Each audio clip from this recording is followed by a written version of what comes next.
Coming to you from the Stream.tv studios in Hollywood, California, Pensado's Place is brought to you by Vintage King, Avid, Recording Connection, and the Blackbird Academy. Producer, label owner, talent magnet, businessman, artist, you're going to learn a lot from our guests. We've got news about the Blackbird Academy, news about the Pensado Awards. We've got a fun ITL. It's 2014. Holy cow. You know where you're at? You're at the place, baby. Pensado's Place.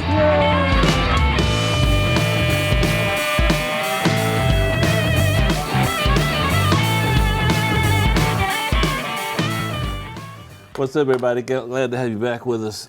We missed you guys. We get kind of locked into coming into the studio every Wednesday, and when we're not hanging out with you guys, it's a little weird. So sad. It's so sad. Exactly. No, all kidding aside, we did miss you, and thanks for hanging with us during the holidays, Herbert. How are you, man? Man, I'm good. Santa was good to me. Yeah, get some rest. No coal in my stocking. Well, you know. Cole is in our assistant, or C-O-A-L. Wow. Cole could fit in our stocking. Whoa, man. That's our boy. That's our boy. He's going to ask for a raise now. He will. He's already asked me. I just haven't told you. Oh, okay. So well, he earns every penny of it. No, how was your Christmas? Good. A little bit of a break. A lot of stuff going on. Just enough to get away, get rested, come back, and really enthusiastic. Shall we get on with it? Let's do it, my friend. Got a lot of stuff going on. Hey, everybody. Although the champagne bottle's empty and the hangover's gone, we want to tell you Happy New Year.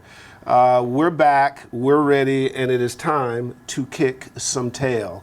2014 for Dave and I, it's going to be committed to educating, informing, recognizing, rewarding you guys this year in fun and really unique ways. We've asked the same of our partners, and so far they're all on board. So let's take a moment and recognize them. First of all, Vintage King, starting year 4 with us. You've been with us the whole way. Fantastic that we're helping each other grow. We love you, and you know that. Yeah. Same with our Avid family, also there from the beginning. As a matter of fact, let's talk NAMM. It's in a couple of weeks. NAMM 2014, Dave and I and the Pensado team will be live again from the NAMM floor at the Avid booth for 3 straight days, January 23rd, 24th, and 25th. It's in Anaheim, California. Got a sick lineup. On Thursday, our guest is Ariel Rexshade. He's on an awesome roll with Haim, Major Lazer, Snoop Lion, Mickey Echo, Usher, and much more. We're excited to bring him to you. Yeah. Friday, our good friend Francois Tataz of Gaudier fame. He's going to stop by and discuss what's going on new and exciting in his world. Francois. He's a friend of ours. Yeah. He did our Gear Expo, and you probably met him there. And on Saturday, we have the incomparable Macy Gray. Macy's going to come visit with us. She has a new project. She's a multi-talented artist, writer. I'm not telling you anything you don't know. Producer, actress, businesswoman. When I talked to her manager, I said what Macy is really is she's an artist.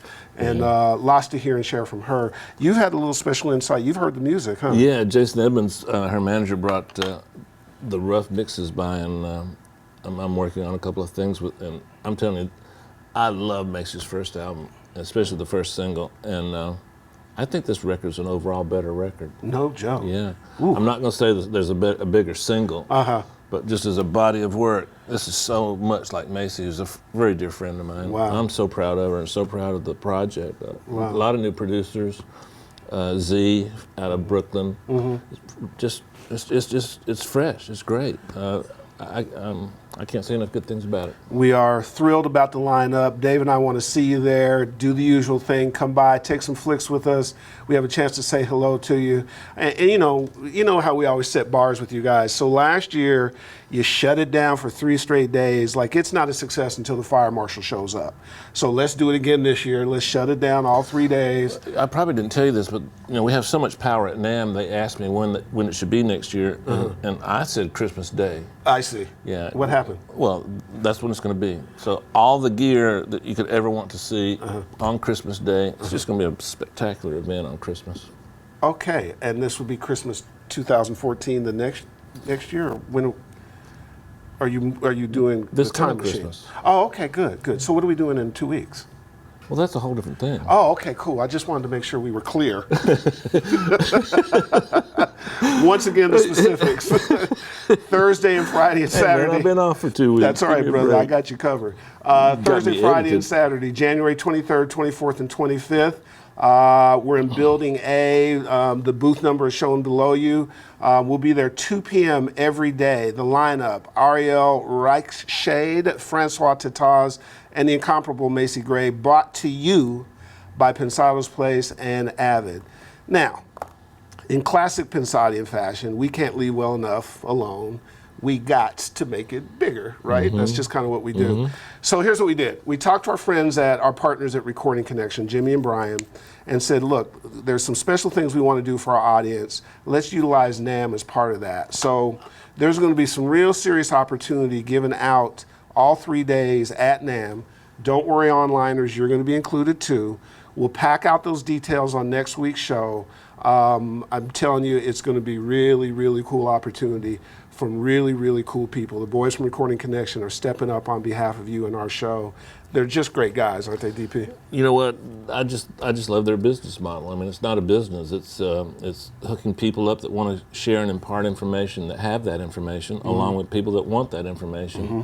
And it's just like a right into your vein mm-hmm. information about recording. I can't say enough about it. Mm-hmm. I'm a big supporter. Yeah, on top of the really great guys. So we're going to combine those things. So make sure you get to NAMM. If you can't get to NAMM and you're in some other country and part of our worldwide audience, we're going to create some things for you in that environment as well too. So stay tuned. We'll pack out those details next week.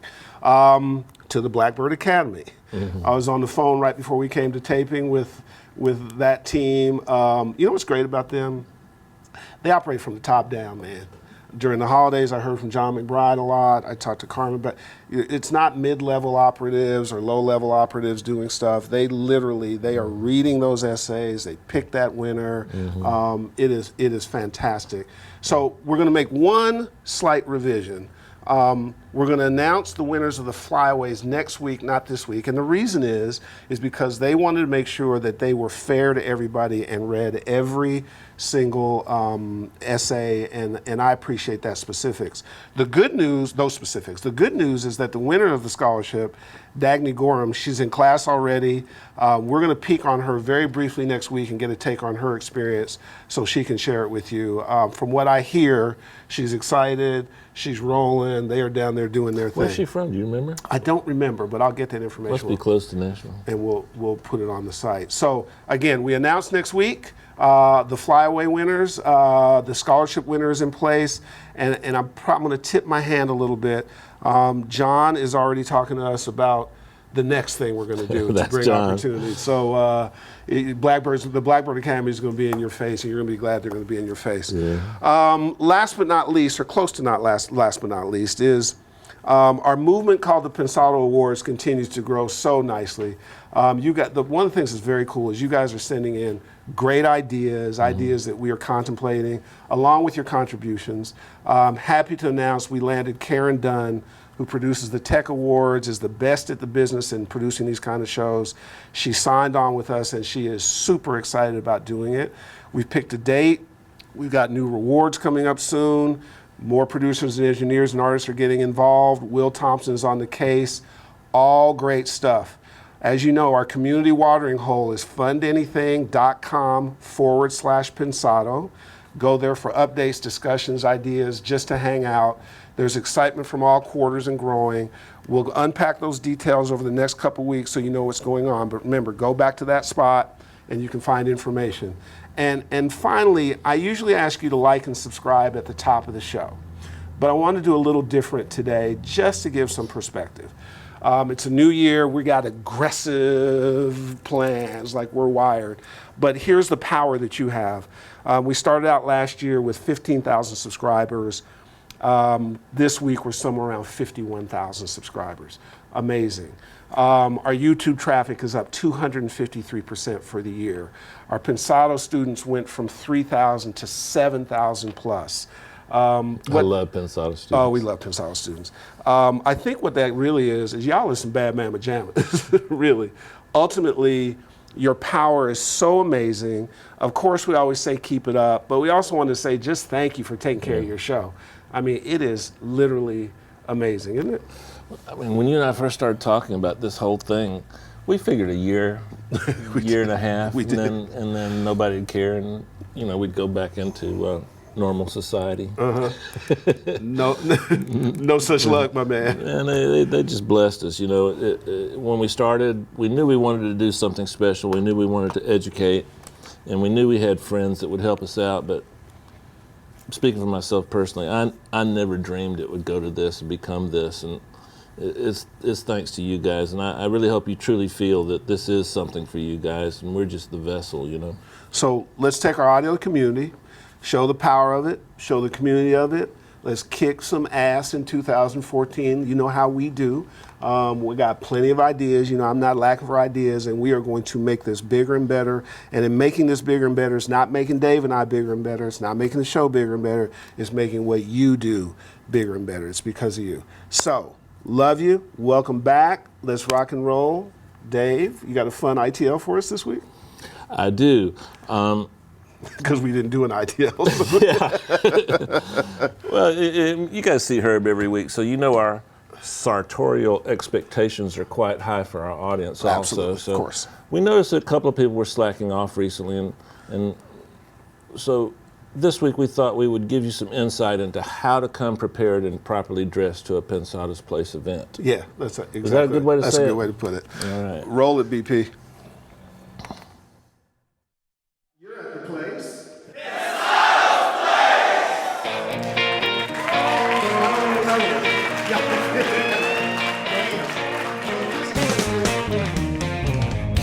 We're at Belmont University. It was Halloween night. What an incredible night. Literally the night of a tornado, so bad that Nashville shut down Halloween for the residents. We had a whole bunch of people show up from 18 states, 3 different countries. We were so excited. It was just a magical night. In that particular hall at Belmont University, which was such a gracious host, we had the largest crowd in that hall's history. It was Halloween night, so we had great costumes on guys and girls. Hey, my name is Steve, as Disco Lou Ferrigno, and I love Pensado's Place here in Nashville, Tennessee. I love how it relieves any standoffishness that I've felt in some audio engineering community, and it's just a very open and sharing. This is F.L. Freeman, 111 Entertainment. Came all the way from Detroit. I never miss an episode of Pensado's Place, and I never miss a Pensado's Place event. Hi, my name's Kyle Grandillo, in here from Nashville, Tennessee, all the way from Aurora, Ohio. You guys are doing a great job. Please keep it going. We all love the show. All right, I'm Brian Decker. I'm from Huntsville, Alabama, and I just want to thank Dave for making all of his techniques available to all us amateurs and hobbyists. And this is my wannabe Chris Lord Alge costume, so I'm going to go home and compress the crap out of some tracks.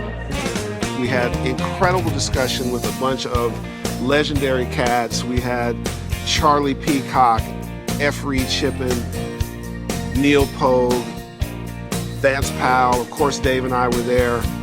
Several sponsors made this thing possible. Can't say enough about Vintage King. Can't say enough about Audio Technica. Studio 202, our buddies in DC, were there. Last but not least, Recording Connection, all stepped up to the plate to make this possible. And then, moving further past that, we had people like Avid, Isotope, DSP, Waves, and Audio Technica give away stuff. We gave away headphones, Pro Tool systems, bundles of software, t-shirts. It was really incredible. The response was incredible.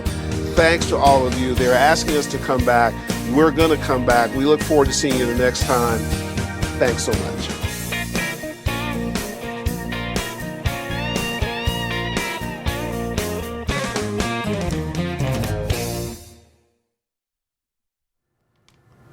We are incredibly lucky to kick off the new year with such a multi-talented guy. Most folks get it wrong and say it's Salaam Remi. Including me.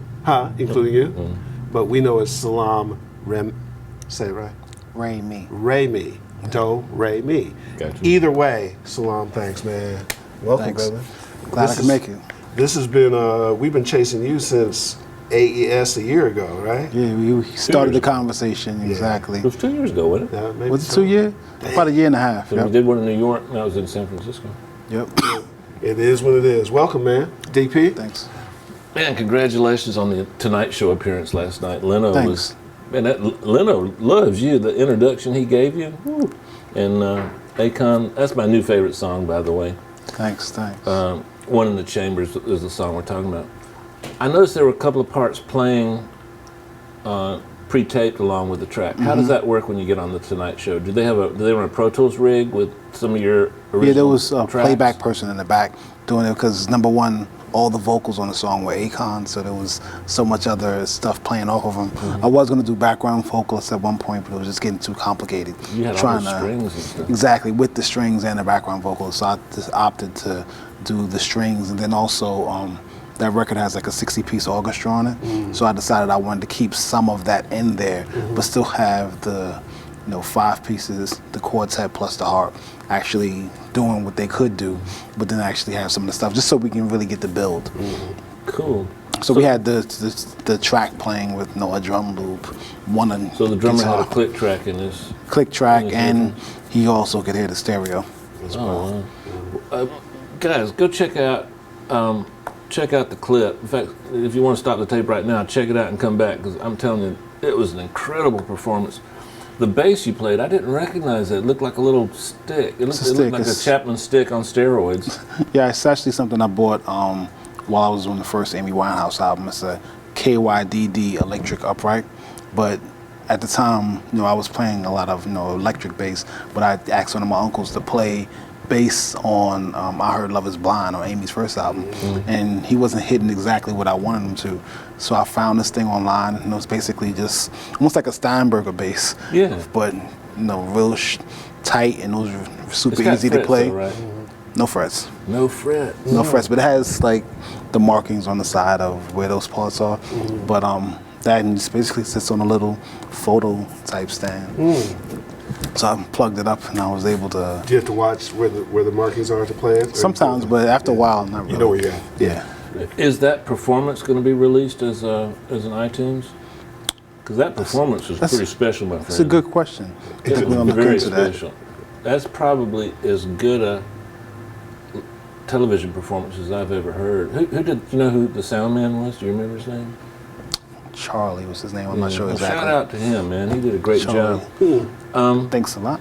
The bass line on that song is kind of representative of a lot of your bass lines. They're kind of like this reggae kind of, I don't know how to describe it. Right.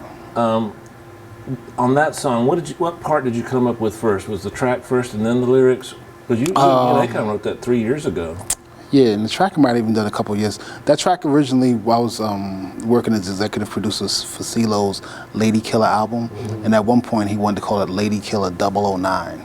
So I probably started the track during that period, and kind of vibing off of what CeeLo would have normally done, and yeah, it was just me thinking, how do I come up with something with a little bit of the James Bond feel, but not, and imagining CeeLo coming from Gnarls Barkley into what that track would be. So I have this room in my house. It's all my records. Basically, I call it the dub room, and all my records and computer and old drum machines. And sometimes I just bring a bass and a guitar in there, threw up a drum loop, played, and that was just what came up. Wow.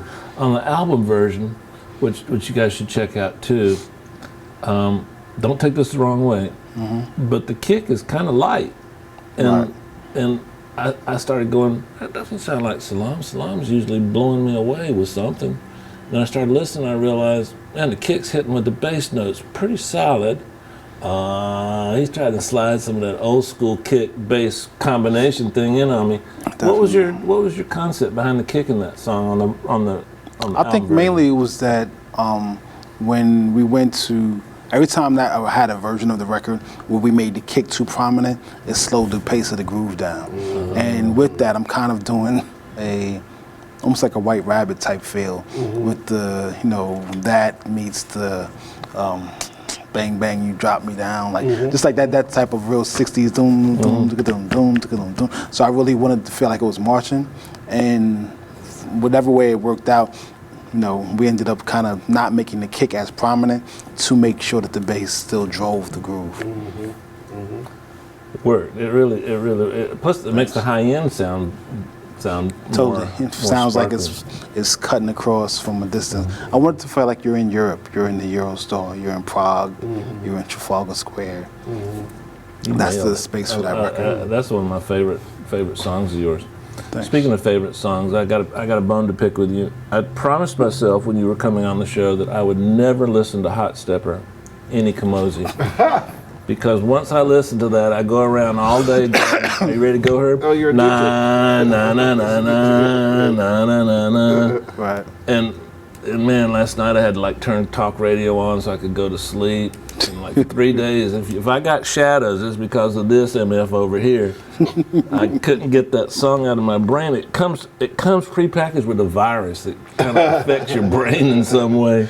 Precisely the recipe for pop success. Absolutely. Infectious. Yeah, that's right. But that leads me to this reggae thing that you got going on. Sing, so my audience knows, sing a straight bass line and then sing a reggae bass line to show them how the tempo and the reggae bass line kind of breaks up. And I think it's just, it gets the percussiveness. I mean, I guess for me as a bass player, lover, I mean, and bass has become my instrument that I guess I play on all of my records. Some records I play drums and different things on it. Some records I have somebody else do it. But I normally would always play the live bass on stuff. But there are two bass players.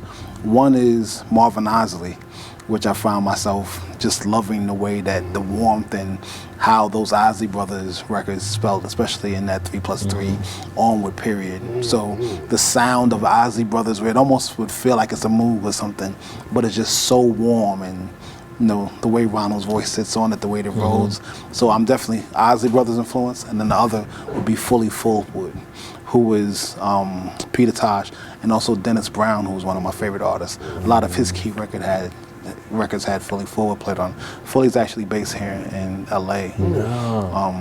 It's somewhere over, kind of near Marina area somewhere. Next time you're in town, let's meet. So it's definitely between that, but that's the reggae. The normal bass line might be a boom, boom, boom, boom, boom, boom, boom, boom, and then the reggae might be boom, boom, boom, boom, boom, Yeah. boom, boom, boom, boom, boom, boom, boom. Yeah. But they're kind of letting the spaces, silence is as important as the notes. Exactly. Letting the twos and the show fours. with you doing that. Oh, man, Exactly. you guys are a fountain of knowledge. That'd be ridiculous. Exactly. Just as it's always trying to get the little Thing. coming. Like it's just in my mind, the reggae that I love. I always imagine being a kid growing up in New York, and you're seeing the big, the Rasta at the time, and he got a little energy, but he gets out and you almost felt the intro of a blaxploitation record. So a lot of the Bob Marley records, ta-dang, dong, bang, bang, bang, yo. So you're feeling intensity of whatever that is. Dong, dong, dong, dong, dong. Hey. And then the nicest folk record might come on. That's right. But the intro of it gave you that impressions, it gave you that blaxploitation feel, it gave you all those different things. And to me, that intensity of reggae, blues, jazz is what I look for in music. So my playing style kind of comes out that way, because the way I approach the bass is usually is putting the vocal in a great space as well. But your bass lines are not just groove elements, they're hook elements, which the bass players you named as influences. That was one of the things I like. And by the way, if you guys haven't listened to Isley Brothers, Jimi Hendrix played with the Isley Brothers. I can't remember which brother was the guitar player, but he influenced Jimmy. Ernie, right. And I mixed a few things for Ronald's solo record, and you've got to listen to them because they're very, very, very uncredited and unheralded in the Did he formation influence of rock and Ernie, or roll. did Ernie influence him? No, Ernie influenced him. Really? Yeah, Ernie was experimenting with some of that tone and some of that stuff, and very underrated, that group, in terms of their influence on the rock world. This is one of my pet peeves, is that the Isley Brothers, from having hits in the 50s, 60s, 70s, 80s, 90s, all the way up to, there has been stuff in the 2000 era. there isn't a documentary, a book, or anything that's properly, it's hard to even find live footage of them doing many different shows over the years. Good point. And for me, that's one of That's a crime. that's one of the artists that I would stay up all night just to sit down and listen and experience that music because I love it so much. I'm glad you said that. I'm going to digress for a moment. You love music like I do, and when you try to go back and see visuals of the beginning of rock and roll, it's all from Germany, it's all from Top of the Pops in England, there's very little of it, except for some Dick Clark stuff and a little bit of later day stuff, but the roots of rock and roll, somebody's got to start collecting that footage and preserve that, because it's vanishing. Sure. If I listed my favorite records of yours just for 2008, it would take up the entire show. So I'm gonna skim through these pretty fast. Okay. The Jurassic 5 record you made, I love that record. Wow. Fugees, we're gonna talk a little bit about that in a minute. Girl on Fire, Alicia Keys produced that, co-wrote. Neo, Leon Lewis. But Amy Winehouse, you probably produced and co-wrote 15 tracks with her? Well, give me 14, okay? That's actually more than that. It's probably about 23 that were released. Would it be fair to say that, and I'm gonna say it, and if you disagree with me, I'm gonna edit you out. But you developed her sound. You helped develop her sound. She had a vision for what she wanted. For sure. But you guys sat in your living room and worked all that stuff out, playing records and. Oh, for sure. I mean, Amy definitely. I always say to be a great producer, you have to work with great artists, and I cannot have asked for the quality of artists that I've had in my career, whether it was track that. Whether it was the Fugees with Lauryn Hill and Wyclef, but Lauryn Hill is one of one as far as her influence on everyone after her, including Amy, and then Amy's influence and what she was able to come up with idea-wise. She had to still have the idea that I was able to help her crystallize and to be who she was. Like, she was just that good overall, but I definitely helped her by supporting her little ideas and letting those become real records. Like, that was our first session. Like, she basically started singing, and then I, rather than forcing her into a track. This was the Frank album. The Frank album, the first day I met her. And the first thing I did was allow her to, so what do you want to say now? And then, I couldn't resist him. And this is in your living room, right? This is in my first studio that I had in Miami, the first day I met her. Wow. And she just sat down, and what we were able to do was I was able to give her confidence and push her as a writer to now finish her songs a certain way. But then once we had the song, which is vocal and guitar, or just vocal and keys, then I would totally push the arrangement to a whole nother level. So it gave her confidence in her records, because she didn't feel like, well, this can only be an acoustic record because it was created that way. This could actually be as aggressive, up-tempo, down-tempo, but I'm still now focusing on making sure the song is great. And I would imagine that the writing process where she developed that trust, where she had a safety net that allowed that idea to move forward, then allowed her to relinquish some when it was time for you to take that arrangement and build them into records. That marriage in the beginning paid off in freedom for you to do your thing. Oh, totally. Because for me, my whole, a lot of writers, I haven't had any really big hits with a songwriter per se. Yeah. It's usually helping the artist find their voice. And then as they have a voice, now I'm just taking it all the way there. So the better song that they give me and the more distinctive of actual voice tone they have, now I can push the arrangement to, One of the things I noticed about you is you like working with very aggressive women, and I do too, when they have patience. I like aggressive women with patience, because I like being pushed. I like working with people that know exactly what they want, but that type of scenario requires a little patience on their part, because I can't go straight to it. Sometimes I have to experiment and find it. And Lauryn Hill, Amy Winehouse, Jasmine Sullivan, all the artists that you work with, a lot of the female artists you work with, are very aggressive, and that says a lot for your character. Plus, like attracts like. So. Well, and on top of that, as a former executive speaking to a current executive, I'm going to state the obvious. But the notion that the hits that you've had have been with artists more and that you've helped develop songwriting, that's a very special gift. That's a gift on top of another level of a producer, because that takes a whole other set of gears, both from a relationship standpoint and understanding orally with an A where to go, and having that person go, okay, I'm gonna trust this, and I'm gonna step out on this ledge and go there. PhD in psychology. And sometimes that's the difference between. Nas calls me a psychologist a lot. Right, yeah. It's usually he says you're a psychologist that just happens to know how to make some nice beats. You say Nas said that? Nas says it all the time. How many songs did you do with him? Like 35 or 40? We have about 30 something released, but Nas is kind of like my hip hop muse. Usually when I get into a space where he's really recording, I'll come up with more ideas than I can ever think of, and then he'll sift through it to what he actually does. But we record a lot usually when he's on the album. We'll do 30 to 40 songs per album, and I've worked on 7. The diversity that you showed at the time, was that just a function of how you grew up, what you listened to, how wide your tastes are? Where does it come from?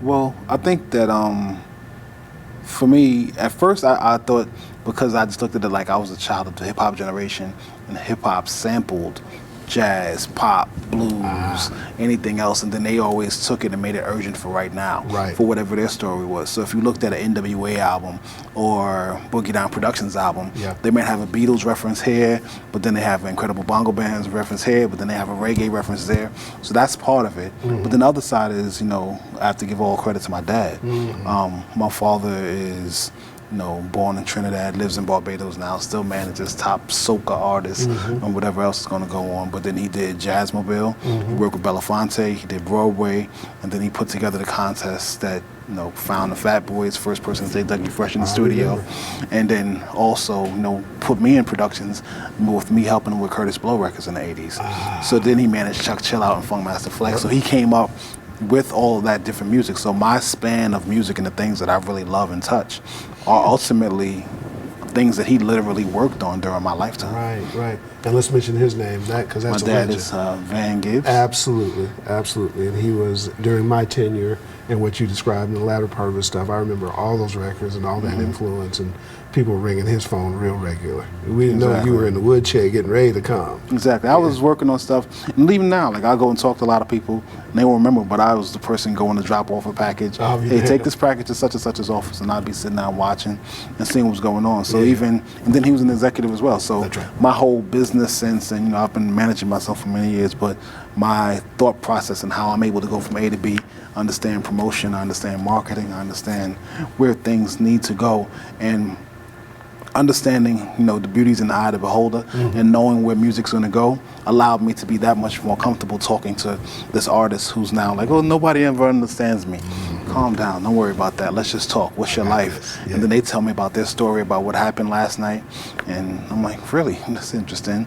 But then they're telling me a really interesting story, then I'm already saying, hey, if I put this and this guy's going to like it, then he's going to tell this guy, and the next thing you know, we'll be out the door. So it's a hustle. It's almost like it's the guy who has to know how to watch a card game, but you already have to my dad, I always say my mom gave me work ethic, but my dad showed me how to count millions in my head. There you go. While I'm talking to somebody. There you go. Oh, no, that's a perfect record executive description. Absolutely. We're going to go into the record executive thing a little more in a minute, but How Many Drinks, Miguel? What a great record. How did that record come about? That's a track that had been around for a minute too, isn't it? Yeah, actually for me, that's the first song I actually did with Miguel. Miguel came to meet me in 2009, the spring of 2009. And at the time he was managed by Imagine, which is Nas and Anthony Salise, they were managing him. So they was like, hey, can you meet with our artist Miguel? And then I was like, okay, who's he signed to? Mark Pitts. Me and Mark Pitts go back. Mark Pitts is from the Bad Boy era, from the Biggie manager to whatever else it was. So I knew who I was dealing with, that they understood what music I love. So I was like, okay, cool. These people get it. They understand, and I have a tater salad conversation I'll bring up in a second. But they understand where the records actually could sit. So He walked in, he had on, a shaved head and some real heavy motorcycle boots, and he was kind of like, yeah, so I want to make a record. And that actual track was something that I always loved, the record called Mecca and the Soul Brother by Pete Rock and C.L. Smooth, that had a sample from O'Donnell Levy's We've Only Just Begun. Wow. So I actually had looped it, so he was like, hey, some tracks. So I started playing what I started off the How Many Drinks track, and he came up with basically the first verse and the chorus of it, minutes. I was like, wow, this really feels good. So I'm like, you got it? Lyrics too? Yeah, he had. The lyrics are pretty it was quick. special in He that had the song. chorus and the first verse, like really quickly. Just the idea of it. Okay. He just laid it down within minutes, and I looked at him and I was like, okay, where do you want to go with this? And he said, you know what? I don't want to be like Donnell Jones. I don't want this sounds too R&B. Sounds like I'll just be on black radio. I'll be like Donnell Jones. They'll make it my single. You're going to put me in this box. Like, no, you can't put me in a box. No, stop. Give me something with guitars. And it was around the same time I was working on CeeLo's album. It was around the same time I started the One in the Chamber track, actually. So then he said, give me something with guitars. So I pull out the track that became his song, All I Want Is You. But he loved it because it was bass, guitar, drums, no Fender Rhodes, nothing that sounded too radio-ish in a normal sense. It had a whole nother situation to it. But when he ended up writing the song to it, that became his single. So he was like, I can't get away from you. I don't want this to be I don't want these records to define me. He wanted to define the records. And I was like, okay, great, if that's what you want. But ultimately that became a hit for him. Came back around for, his second album, and everybody always was like, you know what, how many drinks I did, you never finished? And he was like, yeah, but I'm on Art Dealer Chic now. I want something different. And after he pretty much finished the album, Mark Pitts convinced him, so I don't understand why finishing this record and this idea is not letting you be who you are now. Grammy nominated this year. Now, exactly. So during that time, we actually went back and, finished the record, and I came in and, worked on it and added some stuff to it, and, once we finished it, it's becoming that. Speaking of guitars, what's the sound in the bridge? Is that a synth or a guitar? That's a guitar. That's me. Basically, after he wrote the second verse, then I just pull out my bass and my guitar. I play a Dan Electro U2 on most records. I have several of them. So that's Dan Electro U2 played through my guitar pod, and Hofner, either my Hofner club bass or violin, one of the two of them, through a bass pod. Just my normal 1-2 setup, and I just played something that felt good. Sounded more like what he was trying to get across from his guitar-like album, and he just went right in. How do you find time for the record executive and to do all this music stuff? Is the Sony job? You think you're gonna be there for a while? You enjoy it? I think so. I mean, right now it's just. I've been executive producing projects for many years, whether it was film and TV stuff or albums, whatever it is. I like putting a project together. I love putting an album together. I feel like besides the artists that I've been able to work with, I've also been blessed to be able to be a part of great albums with those artists, whether it was Back to Black or The Score or the Nas album or, Kaleidoscope Dream. Just definitely the album process is what I'm all about. I love having an album that feels flawless. I love having a body of work that is like that space. And right now, the job is allowing me more opportunities to let great talent come through and make their mark. And you also philosophically, I don't want to say take issue, but you have your own perspective in terms of the frequency of what records that come out, the level that it should be, the way they're marketed and not put in these boxes, correct? Oh, for sure. I mean, so the concept that I've used to kind of, I had to find a way to articulate it. And Mark Pitts always looks at me and he says, you're good because you can articulate to an artist what they need to get done, but you also can articulate to an executive where they need to now take it. Because once again, we all, as fans of music, we just want to have great music. Doug Morris, who I work for, all he says is it's a great song. I don't care how you're going to launch this artist without a great song. There are many artists right now, like I'll ask people all the time and say, hey, you know who A$AP Rocky is, right? Sure. Okay, cool. What song does he sing? and they can't tell me. A$AP Rocky has an incredible movement. He's toured the world, he's done festivals, but most people don't know him for a particular song. So that's a lot of what goes on now. There are artists that have a large space that it's not about their song. It's about them, which is great. But then I come from the day where one song now made that artist into someone. There are people who we know as a hit artist of a generation that marked the year with a song. And I feel like if the song and the record producer and the arrangement, the mix, I'm a fan of a mix making a record. Did you hear how that record came on? The sonic made everyone go, you know what, I love that person. We do that routinely. We make all records sound good. Exactly. And that's what it must be. Based on your philosophy, is there a difference between a hit and a great song? Oh, for sure. What would that difference be? It seems like hits nowadays are different than they used to be 10 years ago. I think that you can have a hit that has no content. You don't even know what happened. You know, a song to me is something that an instrument may be able to copy. Anyone else can now take it. Right now you can have a hit, but it's only based upon the circumstances that it came out in, that they happened to sing it on the right television show and had a certain amount of silliness. And you know, you sell a couple million of them, I guess it's a hit, but that doesn't mean it's a great song because it can't ever be it can't happen again. It's not a copyright in that way. It's not. Nor does it foment a career that lasts over time, and since it's the flashes in the pan and go forward. Let's tee up batter's box but I want to give a warning signal to him now, because you're going to end up through 2014 doing about 10 appearances on the show, because we got so much to get out of your head that is great for our audience to learn from. So deep. No slum. It's it's two things. One, it's impressive. This is what I'm going to do at the end of the show, but it's also hopeful.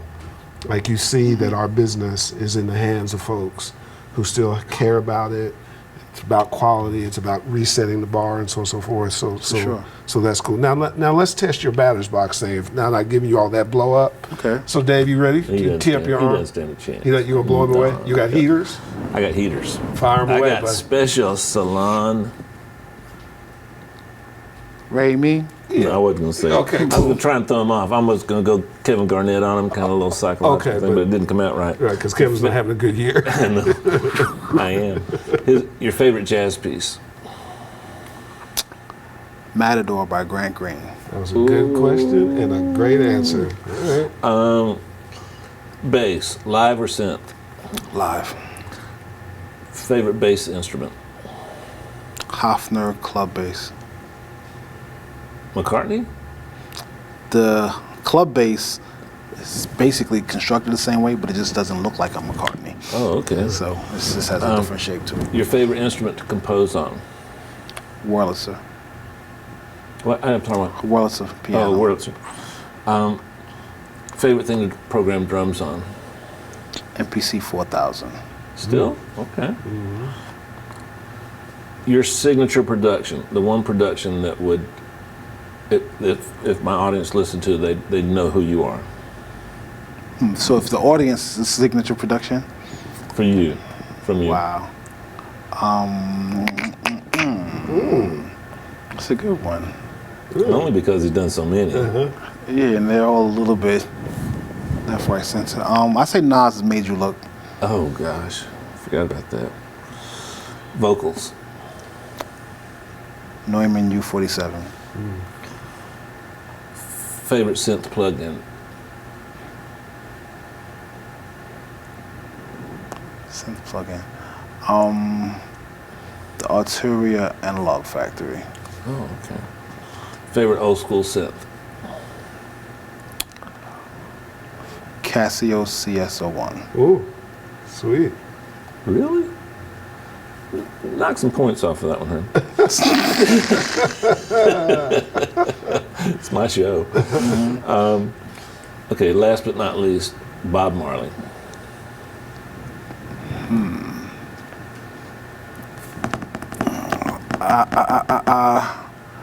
That's a good one. It's still Could You Be Loved. The bass line, that's what got you in it. I give it to him, Herb. He cleaned my clock. I tried. Well, no, you threw heaters. There's no question. yeah. I mean, you elicited a sound out of him that has never been heard on Batter's Box in the history of it. But he also threw back just straight fire and knocked him out of I the box. could listen to him sing reggae bass lines all day long. I'm gonna Sing go back another and- reggae bass line for me. You got to start paying him.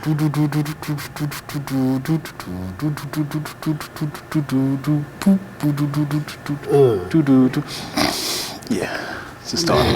What the hell's that? That's me trying to capture all this air. Throwing in like extra percussion parts That's on the me there. turnaround. Exactly. Thanks, Salaam. Let's introduce our man Chongor, who I spent most of my Christmas holidays with. We now call him Swaggy C. So, Chongor, you got some questions for our man over there? Yeah, we do. Let's throw a This few first at him. question's from Thoko Malazani. When working with Nas, what is the creative workflow like when songwriting? Most days we just sit down talking about anything. Like, Nas will come in, he'll have an idea, he might have read a book, he saw a movie, whatever it is, it'll be almost nothing. And then at some point he'll be like, we need to make a record, right? Oh yeah, okay. And then out of whatever his conversation was of the day, I'll start something, a little bit of music, or he'll come in with an idea like, I've been listening to Bessie Smith. Can we make a Bessie Smith? Or I was listening to Bitches Brew. Can you go there? And then, being that I have the musical depth to be able to approach whatever it is, that literally happened both of those, like Bitches Brew. So I'll be like, okay, cool, call my dude up. Yo, you got that bass clarinet? All right, I'm gonna send you some chords. I need you to play some bass clarinet on that. We'll put something together. Then he'll now spill out a story based upon whatever it is on top of that music bed. Wow. Is my memory failing, but Nas's dad's a famous jazz musician too, wasn't he? Yes. And Olu your Don. dad, his dad, you and Nas ought to do a song together. I need to make that happen sooner than later. And please Yeah. videotape that. Oh yeah, for sure. That'd be For so sure. cool. Chongor, give us another one. Rag G Key. How does capturing the artist's uniqueness affect your creative freedom? Well, for me, it's like if I'm working on the artist's record, it's their record. This their story. I'm just framing it. It's their book. I'm just putting a cover on it. So it's always about trying to figure out what they're trying to get across more than about putting my creative freedom first. Yeah. My creative freedom, I should save it for my record. And then, at the point where they have to wear it, it's almost as if I'm making clothes for the artist. So I want the artist to actually feel like they're getting, something made that they might have an idea. So usually the way I disarm most artists so that they realize I'm on their team is whatever their first idea is, I do it. When they first come and meet me, all right, so what's your idea? Even if it's good, bad, medium, whatever the first idea is, let's complete it. And then they'll be like, wow, okay, somebody's actually listening to me. Yeah. And then from there, we usually have a really easy time. That's why they call you the psychologist. One more, Chongor. Triple X. How did Nas's The Dawn come together, and what inspired the main sample from the song? It's actually the lyrics in the song about that. Heavy D had called me after we put out a song by Nas called Nasty on July 4th of 2011. He called me and he was like, yo, how do you make these records still feel like these old records, like when I was 17, you still have the urgency on it. I try to do it, but you still make me really feel like, yeah. And I was just like, basically, I'm still trying to make music that feels like I would have taped it on cassette. Yeah. Like I would have taped it off the radio. There's a certain urgency, even in all the records I do with Winehouse and different things. I don't want to just sound like the guys are in playing this old groove. I want it to sound like the 16-year-old guys in there doing it, because there's a little bit more urgency, ignorance, that's a little edge to it that you're trying to feel that little shimmy. Like I said, you want to feel that little rub to it. So when Heavy D called me and told me that, he was like, wow. So he also said, this is this record, and if you could do this beat over, I'm telling you there's something in it. And the record was Dancing in New York by Super Cat, which I'd produced records for Super Cat back in the days, but I never heard this particular record. So I was like, that's interesting. So he emailed me the song, and Nas called me and I was telling him, yo, guess who called me today? Heavy D. And you know, he's like, the Bone Diddly D? Wow. He called and he was like, he really likes the record we did, Nasty. And I was telling him the conversation and he's like, who's that, Super Cat? I was like, yeah, Nas had toured with Super Cat when he first was coming out as well. So he's like, wow, why does it sound like Super Cat said my name though? And I was like, really? And I listened to it. And really, Super Cat said something like, and when I went in the dance, Nas ain't crazy. But he didn't really say Nas's name, but for whatever reason, Nas was like, I was crazy for thinking he said my name, and you're crazy for hearing me think he said my name and then finding it. So I took the record eventually and started messing around with it. So that was July 4th, 2011. Amy passed July 23rd. I was in LA in my little writing room in North Hollywood and messing around with the Super Cat song and found a way to make it work. So I called Heavy D like, look, I know you gave me the song and told me, you know, if you wanted to do it, but I was messing with it and Nas thought it said his name, and this is interesting. And it was the basic Nas The Dawn, Nas The Dawn, Nas The Dawn, Dons in the New York City. And I was having fun with it, kind of just doing my heavy sampling thing. Because sometimes people sample, but when I sample, I usually get to the core of what I really want, and I use all the sonics off of it. So I made it work. Heavy was like, hey, if you can make it work, man, if it's for Nas, great. Like, I'm happy I could be part of this process because I'd only called you that day about, you know, loving what you guys were doing. And then Heavy passed. And then I actually called down to Jamaica and got the multi-track from the song from John Thomas, put it all together, and then, you know, we put the Heavy D tribute in it. And I made sure that he was down as a producer and part of the publishing. Everything went back to him because, you know, that's the way I was raised. Three things before we wrap up. One, thank you so much for kicking off 2014 with us. I could not think of a better way. Glad I hung around just for this. I know. Really you cool. actually changed your flight, which a lot of people don't know. We haven't talked about it and made a special effort to be here. The future is exceedingly bright, brother, if your hands are involved. And just for a guy who cares about the business, it's exciting to see that, because it's very easy to be pessimistic about our business if you allow yourself to go there. But the reality of it is, look on the other side, there's good stuff going on.